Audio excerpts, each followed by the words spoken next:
Y hace 8 días veíamos que en Miqueas se nos plantea un contraste muy interesante, porque veíamos que en Miqueas 5:1 habla del rey de Israel, alguien que se enalteció, se enorgulleció y el Señor lo humilló.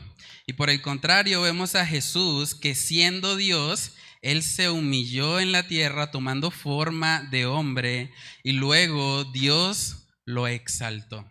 Entonces veíamos un contraste muy interesante porque cuando nosotros hablamos de los reyes terrenales, generalmente los reyes terrenales nacen en las ciudades principales. Los reyes terrenales de Israel nacían en la ciudad de Jerusalén, porque era la capital como tal de esa nación. Entonces vemos un contraste total porque vemos a Jesús siendo rey, pero naciendo en un lugar pequeño e insignificante, como lo era Belén. Veíamos también que por lo general los reyes terrenales nacen en palacios y Jesús nace en un pesebre o en un establo. Entonces, mientras los reyes terrenales vienen al mundo para ser servidos, Jesús vino no para ser servido, sino para servir. Mientras el reino de los reyes terrenales se basa en el poder y la fuerza, el reino que Jesús vino a establecer se basa en la verdad, se basa en su palabra. Mientras los reyes terrenales reclutan soldados por medio de la fuerza externa, vemos que Jesús es un rey que nos hace sus soldados, pero a través de una transformación interna. De adentro hacia afuera, el amor de Cristo nos constriñe. También vimos que el rey de Israel fue humillado porque se enalteció, mientras que Jesús fue exaltado porque se humilló. Entonces veíamos un contraste total ahí.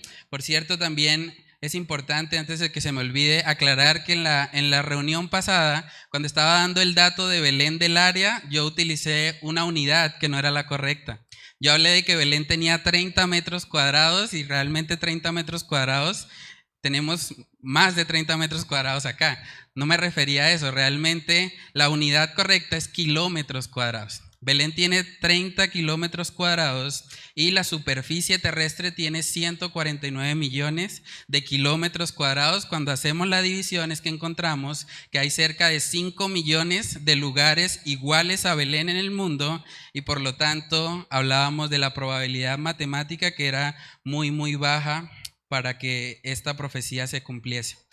Entonces, bueno, aclarando eso, vamos a continuar con ese estudio de Miqueas capítulo 5 para ver ahora un poco acerca de las características del reinado de nuestro Señor Jesucristo. Para eso vamos a leer desde el versículo 3 en adelante. Dice Miqueas 5:3: pero los dejará hasta el tiempo que dé a luz la que ha de dar a luz. Y el resto de sus hermanos se volverá con los hijos de Israel. Y él estará y apacentará con poder de Jehová, con grandeza del nombre de Jehová su Dios, y morarán seguros. Porque ahora será engrandecido hasta los fines de la tierra. Y este será nuestra paz. Cuando el asirio viniere a nuestra tierra, y cuando hollare nuestros palacios, entonces levantaremos contra él 7 pastores y 8 hombres principales, y devastarán la tierra de Asiria a espada, y con sus espadas la tierra de Nimrod. Y nos librará del asirio cuando viniere contra nuestra tierra y hollare nuestros confines. El remanente de Jacob será en medio de muchos pueblos como el rocío de Jehová, como las lluvias sobre la hierba, las cuales no esperan a varón ni aguardan a hijos de hombres. Asimismo, el remanente de Jacob será entre las naciones, en medio de muchos pueblos, como el león entre las bestias de la selva, como el cachorro del león entre las manadas de las ovejas, el cual si pasare y hollare y arrebatare, no hay quien escape. Tu mano se alzará sobre tus enemigos y todos tus adversarios serán destruidos. Acontecerá en aquel día, dice Jehová, que haré matar tus caballos de en medio de ti y haré destruir tus carros. Haré también destruir las ciudades de tu tierra y arruinaré todas tus fortalezas. Asimismo, destruiré de tu mano las hechicerías y no se hallarán en ti agoreros. Y haré destruir tus esculturas y tus imágenes de en medio de ti, y nunca más te inclinarás a la obra de tus manos.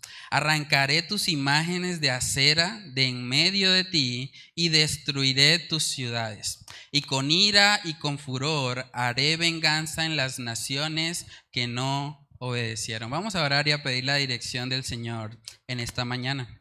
Padre, queremos pedirte, Señor, que a través de tu Espíritu Santo seas obrando en nuestra mente, en nuestro entendimiento, Señor. Ayúdanos a atesorar la palabra que vamos a estar estudiando el día de hoy. Oramos para que tu Espíritu Santo nos convenza, nos redarguya y nos ayude, Señor, a poner por obra todo lo que vamos a estar aprendiendo en esta mañana. Padre, oramos que seas tú el único que sea glorificado y exaltado en esta mañana. Te lo pedimos, Dios, en el nombre de Cristo Jesús. Amén y amén.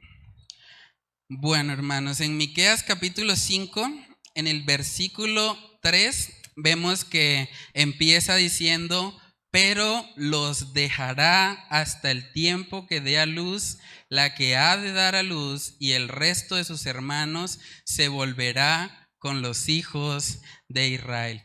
Ese texto es un texto que pudo haber sido muy decepcionante para los israelitas cuando lo leyeron, porque luego de hablar todas las virtudes que tiene este rey, de que es un rey humilde, un rey que nació en una aldehuela en Belén, en un lugar pequeño, luego dice que el rey los va a dejar. Y eso es como, ¿qué pasó? Si la esperanza de Israel era que ese rey iba a venir y que iba a ser el Señor en Israel, pero luego en el 3 dice: pero los dejará.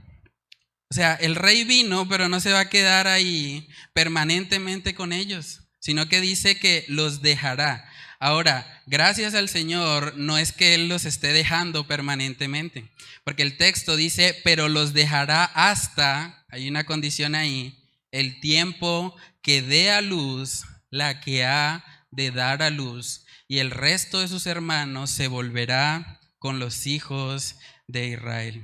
Cuando estaba estudiando este pasaje me encontré con que hay diferentes puntos de vista en cuanto a qué se refiere la parte de que el tiempo, hasta el tiempo que dé a luz la que ha de dar a luz.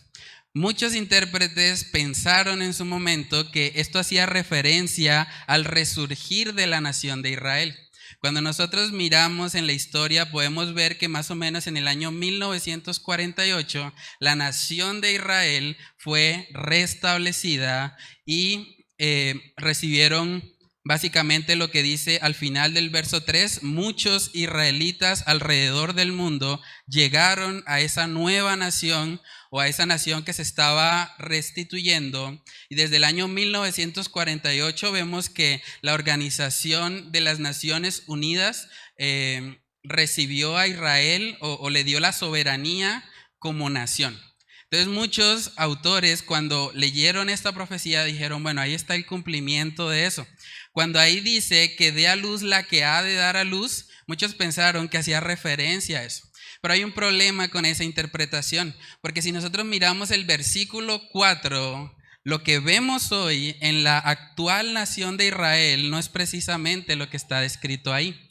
Vamos a Miqueas capítulo 5 en el versículo 4, miren lo que dice: y él estará y apacentará con poder de Jehová, con grandeza del nombre de Jehová su Dios, y morarán seguros, porque ahora será engrandecido hasta los fines de la tierra. Entonces ahí ya empezamos a ver un poco de problemas con la interpretación de que hace referencia a la nación de Israel, porque lo que vemos hoy por hoy es que en ese sector, en esa nación de Israel, hoy por hoy siguen habiendo guerras. Y vemos que ellos no están morando seguros. De hecho, la nación como tal no ha reconocido a Jesús como su Mesías. Por lo tanto, no podríamos asegurar que esa sería la interpretación adecuada de cuando ahí dice que hasta que dé luz a la que ha de dar a luz. Pero cuando nos vamos a toda la Biblia y comparando escritura con escritura, podemos ver que en la palabra de Dios, cuando se habla de los últimos tiempos, se describe como un tiempo de dolores de parto. Y esa interpretación le da mucho más sentido a Miqueas 5:3, porque probablemente lo que está hablando es de que el Mesías vino, pero el Mesías los dejó porque él ascendió al Padre, pero él va a volver. ¿Cuándo va a volver? Cuando esos dolores de parto terminen y cuando dé luz la que ha de dar a luz. Vamos a mirar Romanos capítulo 8 para ver la analogía que utiliza la palabra para hablar de las aflicciones que este mundo tiene como algo relacionado con los dolores de parto. Romanos capítulo 8, versículo 22, dice ahí la palabra de Dios. Porque sabemos que toda la creación gime a una, y a una está con dolores de parto hasta ahora. Y no solo ella, sino que también nosotros mismos, que tenemos las primicias del Espíritu, nosotros también gemimos dentro de nosotros mismos, esperando la adopción, la redención de nuestro cuerpo. Porque en esperanza fuimos salvos, pero la esperanza que se ve no es esperanza. Por lo que alguno ve, hay que esperarlo. Pero si esperamos lo que no vemos, con paciencia lo aguardamos. Bueno, las mujeres que están aquí, que son madres, saben que los dolores de parto se van incrementando en la medida en que se acerca el momento de dar a luz, ¿cierto? Entonces, lo mismo es lo que la palabra de Dios nos muestra acerca de todo lo que está sucediendo en la tierra y que de alguna manera es como la creación gimiendo. Es la creación experimentando esos dolores de parto. Y un día ese dolor de parto va a cesar. ¿Por qué? Porque Jesús, el Rey de Reyes, va a volver. Y cuando Él vuelva, hermanos, será el día más glorioso para los creyentes. Vamos a mirar Mateo capítulo 24, ahí también se describe cómo todo lo que está sucediendo en el mundo, todo lo que uno ve de guerras, lo que uno ve de pestes, de situaciones difíciles que enfrentamos en este mundo caído, todo eso dice la palabra que es principio de dolores. Mateo capítulo 24, versículo 3. Miren lo que preguntaron los discípulos acerca del fin de los tiempos. Mateo 24:3 dice, y estando él sentado en el monte de los olivos, los discípulos se le acercaron aparte diciendo, dinos, ¿cuándo serán estas cosas? ¿Y qué señal habrá de tu venida y del fin del siglo? Respondiendo Jesús les dijo, mirad que nadie os engañe, porque vendrán muchos en mi nombre diciendo yo soy el Cristo, y a muchos engañarán. Y oiréis de guerras y rumores de guerra. Mirad que no os turbéis, porque es necesario que todo esto acontezca. Pero aún no es el fin, porque se levantará nación contra nación y reino contra reino, y habrá pestes y hambres y terremotos en diferentes lugares. Y todo esto, dice la palabra, será principio de dolores. Todo lo que está describiendo ahí ya lo hemos visto. Guerras, rumores de guerra. Si uno mira la nación de Israel con Palestina, están continuamente bombardeándose. Es una situación muy triste y vemos que todo el tiempo está hablándose de guerras o de rumores de guerra. También vemos las pestes. Estamos viviendo todavía una de las pestes que es la pandemia del COVID-19. Y todo eso es que la creación está gimiendo porque el Salvador viene. Porque estamos experimentando los dolores de parto, pero un día esos dolores de parto van a cesar. Y ese día, hermanos, será un día glorioso para los creyentes. Debemos tener cuidado cuando nosotros estudiamos la escatología y los últimos tiempos, de caer de pronto en la trampa de tratar de identificar cuándo va a ser el día. Muchos cristianos a lo largo de la historia han errado precisamente por eso. Como les comentaba, la interpretación de Miqueas 5:3, para su momento muchos cristianos estaban totalmente confiados en que como la nación de Israel había sido restituida, eso significaba que el Mesías iba a venir. Y muchos estuvieron esperando eso alrededor del año 1948 hasta 1950 más o menos. Pero debemos ser cuidadosos, no debemos caer en el extremo de identificar cuál es el día, la fecha, el año en el que el Señor va a venir, pero tampoco podemos caer en el otro lado. Y el otro lado es ser indiferentes. Es decir, bueno, eso siempre ha pasado, eso siempre es igual, porque realmente todas esas señales deben ayudarnos a nosotros a preparar nuestros corazones y a vivir esperando la segunda venida de nuestro Mesías. Dice en Mateo capítulo 24, todo el capítulo 24 de Mateo habla acerca de cómo son esos dolores de parto, habla de la gran tribulación, pero miren lo que dice en el verso 32. Dice, de la higuera aprended la parábola. Cuando ya su rama está tierna y brotan las hojas, sabéis que el verano está cerca. Así también vosotros, cuando veáis todas estas cosas, conoced que está cerca, a las puertas. De cierto os digo que no pasará esta generación hasta que todo esto acontezca. El cielo y la tierra pasarán, pero mis palabras no pasarán. Pero del día y la hora nadie sabe, ni aun los ángeles de los cielos, sino solo mi Padre. Entonces, aquí vemos un equilibrio saludable en eso. Nosotros debemos estar atentos, así como la higuera, brotan de ella las hojas y sabemos que el verano está cerca. De la misma manera, cuando vemos que todos esos principios de dolores están sucediendo, cuando vemos que la situación a nivel mundial se pone cada vez más difícil, todo eso debe llevarnos a nosotros a esperar, a anhelar, dice la palabra, su segunda venida. Y es importante, hermanos, cuando nosotros hablábamos hace 8 días acerca de las profecías, se cumplieron más de 300 profecías sobre la primera venida de nuestro Señor Jesucristo.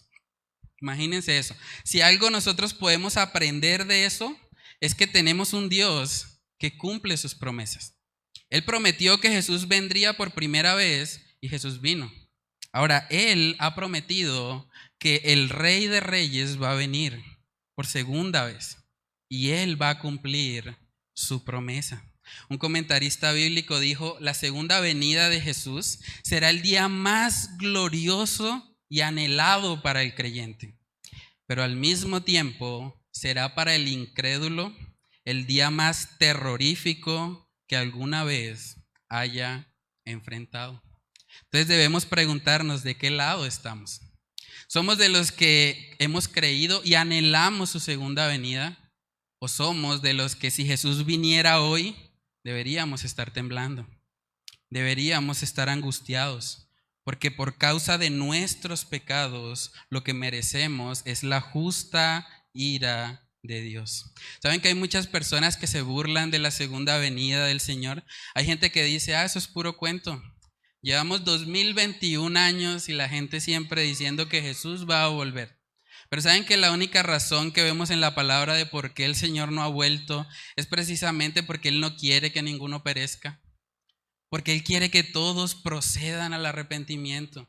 Entonces, en vez de pensar, eso es puro cuento de que el Señor va a venir, más bien deberíamos contemplar su amor y su misericordia. Dice 2 de Pedro capítulo 3 versículo 9, el Señor no retarda su promesa, según algunos la tienen por tardanza, sino que es paciente para con nosotros, no queriendo que ninguno perezca, sino que todos procedan al arrepentimiento. Ese es el deseo del Señor, pero en el verso 10 nos dice, pero el día del Señor vendrá. Dios no quiere que ninguno perezca, pero Dios es un Dios justo y por lo tanto el día del Señor sí vendrá como ladrón en la noche, en el cual los cielos pasarán con gran estruendo y los elementos ardiendo serán deshechos y la tierra y las obras que en ella hay serán quemadas. Hermanos, guardémonos de tener la segunda venida de nuestro Señor Jesucristo por tardanza. porque así es como el mundo lo ve. El mundo dice, bueno, eso es puro cuento, Jesús no va a volver. Ya llevan muchos años y siempre dicen lo mismo y nunca pasa nada. Y siempre han habido guerras y rumores de guerras y todo eso. Pero hermanos, nosotros como creyentes sabemos que tenemos una bendita esperanza. Y es la esperanza de que un día Jesús va a volver por nosotros. Un día Él nos va a rescatar de este cuerpo pecaminoso que tenemos y nos va a dar cuerpos glorificados y vamos a poder vivir eternamente con Él. Entonces en Miqueas capítulo 5, en el versículo 4, cuando vemos esa profecía nos está apuntando más bien a lo que es la segunda venida de nuestro Señor Jesucristo. Si miramos ahí en Miqueas capítulo 5, versículos del 4 al 6, dice, y Él estará y apacentará con poder de Jehová, con grandeza del nombre de Jehová su Dios, y morarán seguros, porque ahora será engrandecido hasta los fines de la tierra. Hermanos, el cumplimiento total de esa profecía lo vemos en el tiempo que la palabra nos describe como el milenio. Después de que el Señor regrese por segunda vez, dice la palabra que Satanás va a ser atado. Y al ser atado Satanás, la tierra completa va a vivir un tiempo de paz, un tiempo donde morarán seguros y donde Cristo será el Rey. Él estará sentado sobre el trono de David y Él va a glorificarse en toda la tierra. Es lo que vemos en Apocalipsis capítulo 20, versículo 1. Dice, vi a un ángel que descendía del cielo con la llave del abismo y una gran cadena en la mano. Y prendió al dragón, la serpiente antigua que es el diablo y Satanás, y lo ató por 1000 años. Y lo arrojó al abismo y lo encerró y puso su sello sobre él para que no engañase más a las naciones, hasta que fuesen cumplidos 1000 años, y después de esto debe ser desatado por un poco de tiempo. Entonces ese tiempo en el que habrá seguridad en Israel es cuando el Señor Jesús esté reinando. Y uno podría preguntarse, bueno, pero a mí ¿de qué me sirve saber que habrá un tiempo futuro en el que Cristo va a reinar y que Él va a gobernar sobre la nación de Israel? Y bueno, es una pregunta válida, pero vamos a ver que hay por lo menos 3 principios, hablando del reinado del milenio, hay por lo menos 3 principios que nosotros podemos aplicar en el contexto de la iglesia y vamos a verlo. Si nosotros miramos ahí en Miqueas capítulo 4, en el versículo 5 dice, y hablando de Jesús, será nuestra paz. Cuando el asirio viniere a nuestra tierra y cuando hollare nuestros palacios, entonces levantaremos contra él 7 pastores y 8 hombres principales. Y devastarán la tierra de Asiria a espada, y con sus espadas la tierra de Nimrod. Y nos librará del asirio cuando viniere contra nuestra tierra y hollare nuestros confines. Entonces lo primero que podemos ver ahí que es aplicable a la iglesia es que Cristo es nuestra paz. Si ven que dice que será nuestra paz. No dice que Él nos dará paz o que Él nos otorgará o que Él tiene paz, sino que Él será. Él mismo es la representación de la paz. Si nosotros queremos experimentar verdadera paz en nuestras vidas, tenemos que ir a Jesús. No hay otra forma. Como decía nuestro hermano Ernesto al comienzo del servicio, solamente Jesús es el príncipe de paz. Solo Él puede obrar en nuestros corazones para que experimentemos una paz genuina. ¿Saben qué dice en Juan capítulo 14 en el verso 27? Jesús dijo estas palabras, Él dijo, la paz os dejo, mi paz os doy.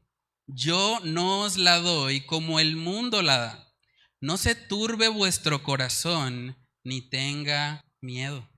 Hermanos, el mundo cree que la paz es algo externo, que es un tratado que hay que firmar o que es algo que está relacionado con el ambiente. Hay gente que dice, yo me voy a la playa porque allá tengo paz. O yo me voy a la montaña a ver el paisaje, la naturaleza y eso me trae paz. Pero la verdadera paz, la paz que sobrepasa todo entendimiento, Solamente la tenemos cuando Cristo gobierna nuestros corazones. Nada externo puede darnos la paz que el príncipe de paz vino a ofrecer. Saben que una de las consecuencias más terribles que hemos tenido con todo esto de la pandemia del COVID es que mucha gente ha mostrado su necesidad de paz y ha buscado en otras fuentes encontrar la paz. Cuando estaba preparando este mensaje me tomé a la tarea de buscar algunas estadísticas y lo que va del año 2021 hasta el mes de octubre, solamente en Bogotá se han atendido más de 1,500 casos por consumo excesivo de drogas o alcohol. 1,500 casos en lo que va del año 2021. Algo que la pandemia ha hecho es que mucha gente, en medio de su ausencia de paz, ha ido corriendo a buscar las drogas, pensando que las drogas o el alcohol les van a suplir esa paz. Y si miramos las estadísticas a nivel mundial es mucho más preocupante. Según la revista The Lancet, se estima que durante la pandemia se han generado 53 millones de casos de depresión.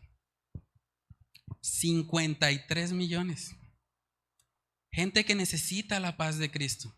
Y también dice que hay 76 millones de casos de ansiedad.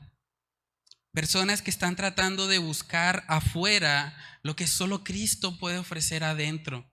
Hermanos, nosotros como creyentes tenemos la responsabilidad de ir y anunciarles a esas personas el evangelio de salvación. Aquí mismo en Bucaramanga, hace unas semanas, un joven de 17 años se quitó la vida. Aquí en el Puente La Novena. Una noticia muy triste. Y cuando uno mira la noticia se da cuenta que fue por una ruptura amorosa. ¿Qué está pasando con nuestros jóvenes? ¿Dónde están buscando satisfacción? Ese joven tal vez pensó que suicidarse le iba a traer paz. ¡Qué mentira tan grande! El suicidio no le va a traer paz a nadie. El suicidio es simplemente acelerar el encuentro con Dios. Y Él tendrá que rendir cuentas. Entonces, hermanos, cuando nosotros vemos toda esa necesidad, debemos entender que si Cristo es nuestra paz, estamos llamados también a compartir de esa paz con otros. ¿Qué hubiera pasado si a ese joven de 17 años alguien se le hubiese acercado y le hubiese predicado el evangelio de salvación? ¿Qué hubiese pasado si le hubiese hablado acerca de Romanos, capítulo 5, versículo 1? Dice, justificados pues por la fe, tenemos paz para con Dios por medio de nuestro Señor Jesucristo.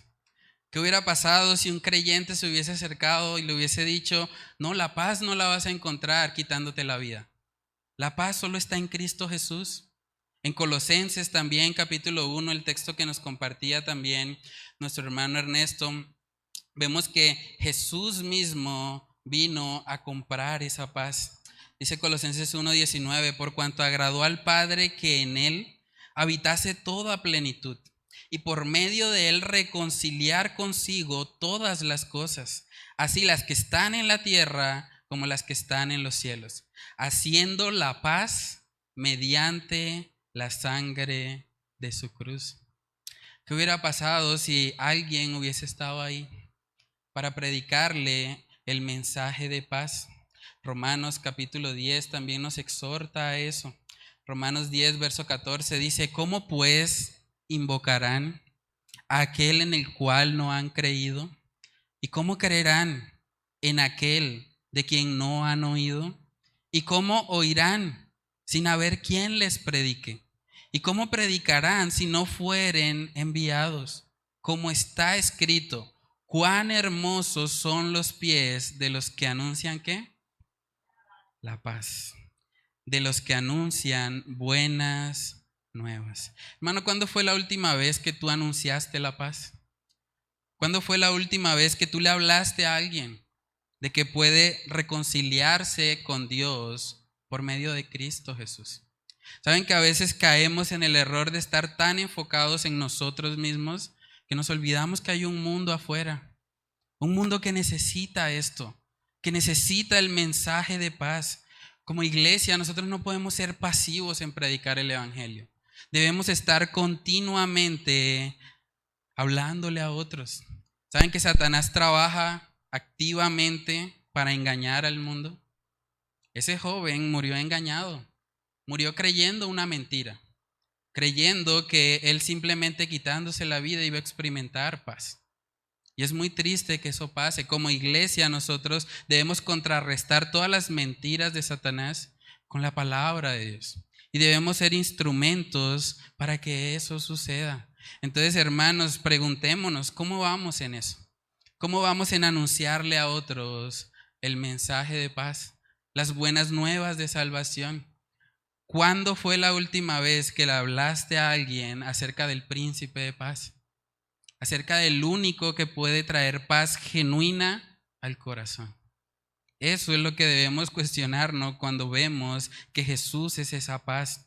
En Miqueas capítulo 5 también ahí sigue diciendo, los versículos del 7 al 8, dice que el remanente de Jacob será en medio de muchos pueblos, como el rocío de Jehová, como las lluvias sobre la hierba, las cuales no esperan a varón, ni aguardan a hijos de hombres.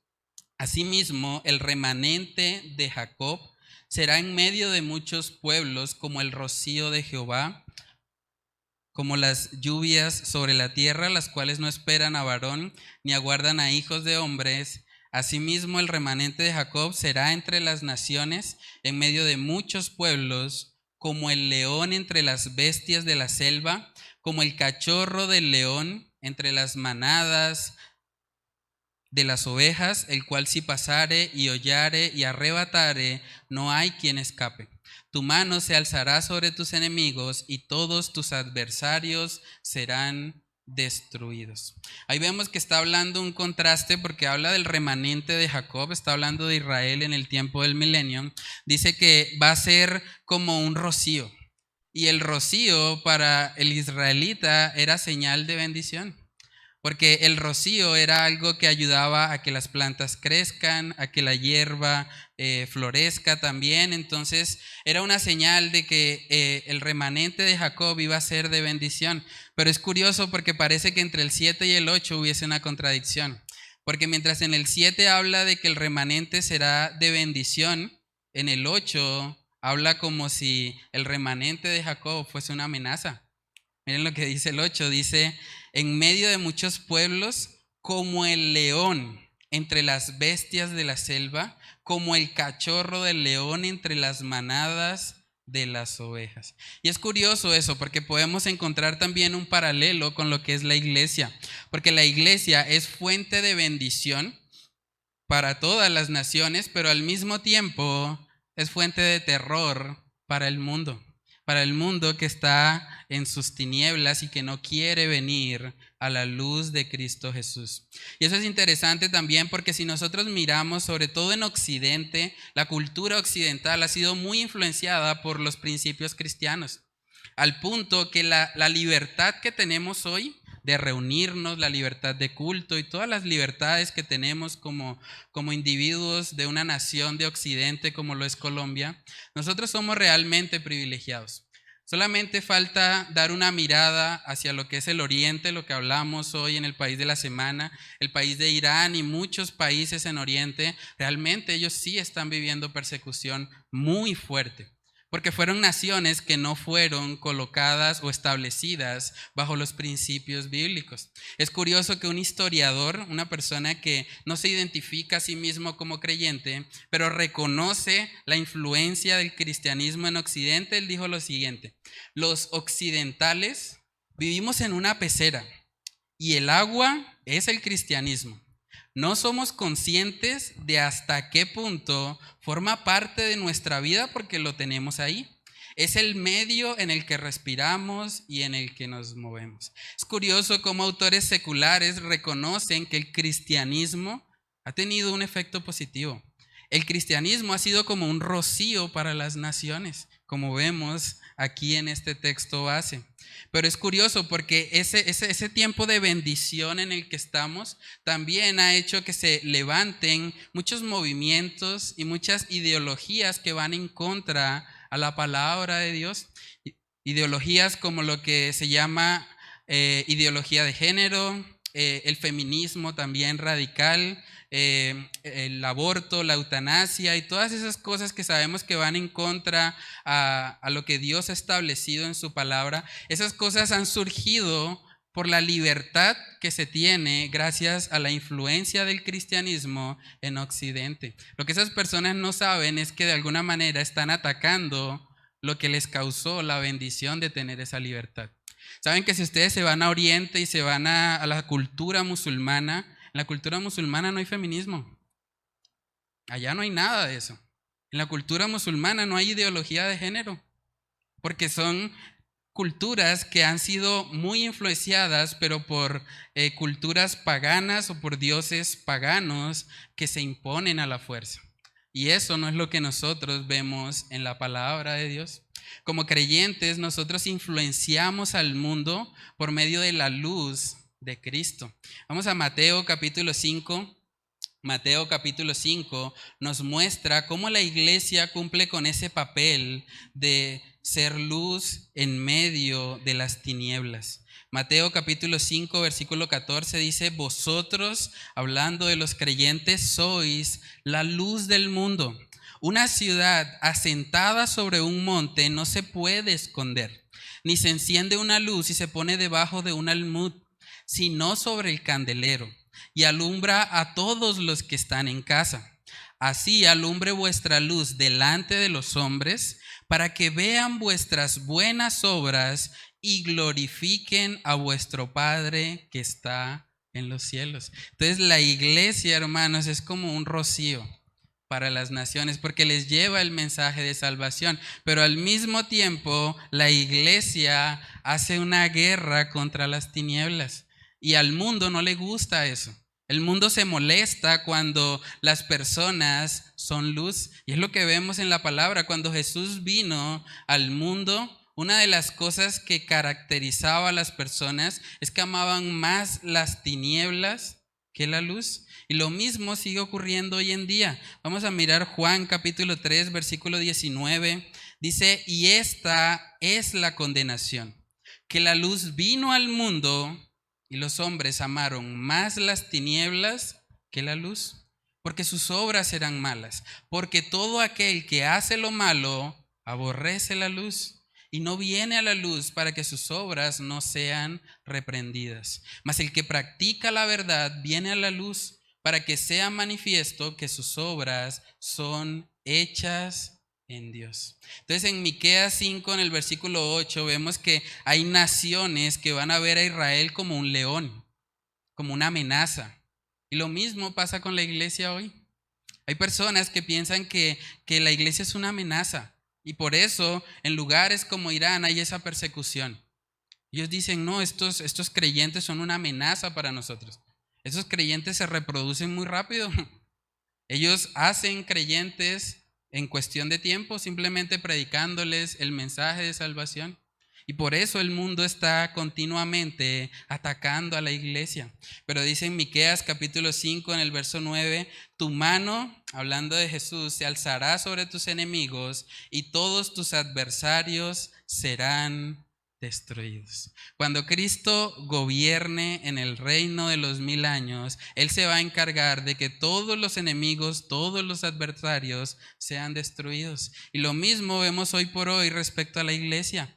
En Mateo capítulo 16, en el verso 18, se nos recuerda que las puertas del Hades no van a prevalecer contra la iglesia. Mateo 16, 18 dice: y yo también te digo que tú eres Pedro, y sobre esta roca, hablando de él mismo, edificaré mi iglesia, y las puertas del Hades no prevalecerán contra ella. Entonces, a manera de aplicación, nosotros debemos preguntarnos: ¿formamos parte de una iglesia que bendice a la comunidad? ¿Somos como un rocío para el lugar donde el Señor nos ha colocado? Y también debemos preguntarnos si somos como un león para el reino de las tinieblas. Si nosotros le causamos al menos una preocupación a Satanás. Satanás está preocupado por tu cristianismo, porque está viendo que estás tan apasionado por ir y predicar el evangelio a otros que te estás convirtiendo en un estorbo en sus planes. Hermanos, es muy importante que entendamos que como iglesia tenemos una función que cumplir aquí en la tierra. Y como iglesia nosotros debemos ser esa comunidad que bendice a través de la predicación del evangelio y que arrebata de las tinieblas a todos los que están perdidos. Lo último que vemos ahí en Miqueas capítulo 5 es que en el reino del milenio Jesús mismo se va a encargar de destruir todo aquello que pueda representar la confianza del hombre. Y vamos a verlo. Miqueas capítulo 5, versículo 10 también dice: acontecerá en aquel día, dice Jehová, que haré matar, pongan atención a estas cosas, tus caballos de en medio de ti, y haré destruir tus carros. Haré también destruir las ciudades de tu tierra y arruinaré todas tus fortalezas. Asimismo, destruiré de tu mano las hechicerías y no se hallarán en ti agoreros, y haré destruir tus esculturas y tus imágenes de en medio de ti, y nunca más te inclinarás a la obra de tus manos. Arrancaré tus imágenes de acera de en medio de ti y destruiré tus ciudades, y con ira y con furor haré venganza en las naciones que no obedecieron. Caballos, carros, ciudades, fortalezas, todo viene de la mano del hombre. Lo que Jesús está diciendo es: voy a quitarte todo que pueda ser tu confianza, para que confíes solamente en mí. Y Jesús hace lo mismo hoy por hoy con la iglesia. Cuando nosotros tenemos algo en nuestra vida que se convierte en un ídolo, que se convierte en lo más importante, cuando el trabajo llega a ser lo que ocupa el 100% de nuestro pensamiento, incluso cuando nuestra familia llega a ocupar un lugar más alto que el que le corresponde al Señor, Él llega y Él disciplina. Entonces, la otra característica es que Cristo purifica a los que son suyos. Cristo purifica y Cristo tiene que quitar muchas veces todo aquello que pueda representar una confianza terrenal para nosotros, porque nosotros no debemos vivir confiando en las cosas de este mundo. Nosotros debemos confiar únicamente en Él. Él es nuestra paz. Él es en quien debemos tener puesta la mirada. En Primera de Pedro capítulo 1 también habla acerca de que el creyente muchas veces, así como el fuego, tiene que ser probado. Y a través de esas pruebas, el Señor forma en nosotros el carácter de Cristo. Dice Primera de Pedro capítulo 1 versículo 6, en lo cual vosotros os alegráis, aunque ahora por un poco de tiempo, si es necesario, tengáis que ser afligidos en diversas pruebas, para que sometida a prueba vuestra fe, miren lo que dice, mucho más preciosa que el oro, el cual aunque perecedero se prueba con fuego, sea hallada en alabanza, gloria y honra cuando sea manifestado Jesucristo. Entonces, hermanos, así como el fuego le quita las impurezas al oro, de la misma manera Dios tiene que también purificar nuestros corazones de todo aquello que pueda representar un ídolo en nuestras vidas. Hay una frase del pastor Paul Washer que me gusta mucho. Él dijo: si tú le perteneces a Él, si tú eres un súbdito del reino de Jesús, Él te va a quebrantar en 1000 pedazos para reconstruirte. Él no te va a compartir con el mundo. Él no te permitirá obtener ningún gozo de la feria de vanidades. Hermanos, Dios nos ama tanto que quita los ídolos de nuestro corazón, que quita todo aquello que pueda representar para nosotros una confianza terrenal. También muchas veces Él tiene que disciplinarnos, porque lo que vemos ahí de las imágenes de acera, de las hechicerías, de los agoreros, esas cosas son pecado. Y el Señor tiene que disciplinarnos por eso. Hermanos, debemos entender que todo lo que pasa en nuestra vida, la palabra nos muestra que es para nuestro bien. Para todos aquellos que aman a Dios, el Señor permite situaciones en nuestra vida, dificultades, momentos adversos, porque a través de eso es que el carácter de Cristo es formado en nosotros. Hay gente que ha tomado el texto de Romanos 8:28 y solamente leen el versículo 28 porque dice que todas las cosas ayudan a bien. y dejan ese bien a interpretación de cada uno. Pero vamos a ver el texto en Romanos 8:28 para ver que el contexto realmente nos muestra que ese bien de Romanos 8:28 es que la imagen de Cristo sea formada en nosotros. Miren lo que dice Romanos 8:28. Y sabemos que a los que aman a Dios, todas las cosas les ayudan a bien. Esto es, a los que conforme a su propósito son llamados. Porque a los que antes conoció, también los predestinó. ¿Para qué? Para que fuesen hechos conformes a la imagen de su Hijo, para que Él sea el primogénito entre muchos hermanos. Entonces, aquí podemos ver claramente que el propósito de Dios en nuestras vidas es formar ese carácter de Cristo. Y podemos imaginarnos a un escultor con un cincel y un martillo ahí dándole a nuestro ser para formar en nosotros la imagen de Cristo Jesús. Entonces también debemos preguntarnos ahí a manera de aplicación, ¿qué áreas de nuestra vida no le hemos entregado al Señor? Porque si no se las hemos entregado a Él, puede ser que Él tenga que llegar a disciplinar y a traer juicio de pronto sobre nuestra vida. Puede ser el área de los sentimientos. Hay personas que dicen, bueno, yo soy creyente, pero no, la parte sentimental, yo eso me lo guardo, eso que Dios no se meta en ese asunto, porque eso ya es mi intimidad. Pero realmente Dios no quiere que tengamos reservas con Él, que nosotros nos rindamos completamente a Él. O puede ser también el área laboral. Hay personas que piensan, bueno, pues yo amo a Dios, pero que Él no se meta en mi cuestión laboral, porque yo, lo que es del trabajo, eso lo arreglo yo. Eso Dios aquí no tiene nada que hacer. Realmente no debemos tomar esa actitud. Hay gente también que vive de esa forma con las finanzas. Hay gente que dice, bueno, a mí me gusta ir a la iglesia, pero cuando la Biblia habla cosas de finanzas, no, que Dios no se meta en mi área financiera. Yo miro a ver qué hago, cómo soluciono, si me endeudo, si hago lo que yo quiera. Pero lo que vemos aquí, hermanos, es que Jesús mismo quiere purificarnos. Él quiere que todas las áreas de nuestra vida sean conformadas a su imagen, porque Él es la perfección, Él es la santidad, Él es el único al cual nosotros deberíamos imitar. Entonces, ¿cuáles son nuestros caballos? ¿Cuáles son nuestros carros? ¿En qué estamos confiando? ¿En dónde estamos poniendo la mirada? Debemos examinarnos para ver si hay ciertas cosas que hay que entregarle al Señor. Y hoy puede ser el día en el que usted diga, bueno, yo reconozco que tengo un área de mi vida que no he rendido completamente al Señor.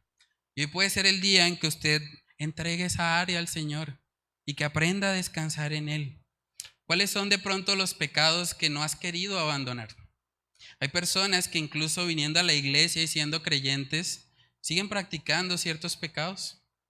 Siguen de pronto ahí a escondidas, nadie me ve. Pero lo que el Señor quiere es una iglesia purificada. Él quiere que nosotros, así como el oro, pasemos por el fuego, para que todas esas impurezas, toda idolatría, toda hechicería, todo lo que vaya en contra de su voluntad, sea quitado de nuestras vidas. Eso es lo que el Señor quiere para su iglesia. Entonces debemos examinarnos para ver cómo estamos en eso. Entonces hemos visto hasta acá, hermanos, que Cristo es nuestra paz. También vimos que la iglesia debe ser de bendición para la sociedad, pero al mismo tiempo genera terror para el mundo de las tinieblas. Por otro lado, vimos que Cristo también se encarga de purificar a los suyos. Si analizando todas estas cosas usted ve que ninguna de ellas realmente forma parte de su vida, si usted dice realmente yo no tengo paz en mi corazón, si usted dice realmente yo no soy influyente en el lugar donde estoy, nunca le he predicado el evangelio a nadie, o si usted dice pues simplemente yo estoy practicando el pecado, yo nunca he vivido lo que es una transformación genuina. Hoy puede ser el día de salvación para usted. Hoy puede ser el día en que usted reconozca que Cristo no está gobernando su corazón, pero al mismo tiempo que dé ese paso de fe y que se acerque a Él. No se quede en su pecado, no se quede ahí pensando, bueno, no cumplo el estándar, no parezco un creyente según las Escrituras, venga, hable con nosotros. Estamos para servirle. Estamos para mostrarle por medio de la palabra de Dios cómo usted puede ser salvo. Y en la medida en que usted recibe al Señor en su corazón y usted es salvado por Él, la palabra dice que somos sellados con el Espíritu Santo. Y ese Espíritu Santo produce en nosotros la santidad, produce el deseo de que nosotros vivamos para Él. Entonces, si usted no lo ha hecho, yo lo animo a que hoy sea el día de salvación, a que hoy sea el día en el que usted pueda arrepentirse delante de Dios, examinando todo esto que hemos estudiado y pidiéndole a Él que tenga misericordia de su alma y que Cristo se convierta en el único y suficiente Salvador de su vida. Vamos a orar. Padre, te damos muchas gracias, Señor, por este tiempo. Gracias por esta palabra que nos permites estudiar el día de hoy. Padre, oramos para que seas tú, Señor, ayudándonos a examinarnos para ver cómo estamos realmente en nuestro caminar contigo. Padre, si hay alguien que no ha experimentado la paz de Cristo Jesús, esa paz que sobrepasa todo entendimiento, esa paz que solo puede venir a través de una reconciliación contigo, Padre, yo te pido que hoy pueda ser el día de salvación para esa persona. Que seas tú obrando, Señor, por medio de tu Espíritu Santo, para traer la convicción de pecado, para que esa persona pueda darse cuenta que el pecado es horrible delante de ti. Padre, y que al mismo tiempo esa persona pueda correr a Cristo como el Salvador que Él es. Padre, que seas tú glorificándote en esta mañana y ayudándonos a poner por obra esta tu palabra. Padre, ayúdanos, Señor, te lo pedimos en el nombre de Cristo Jesús. Amén y amén.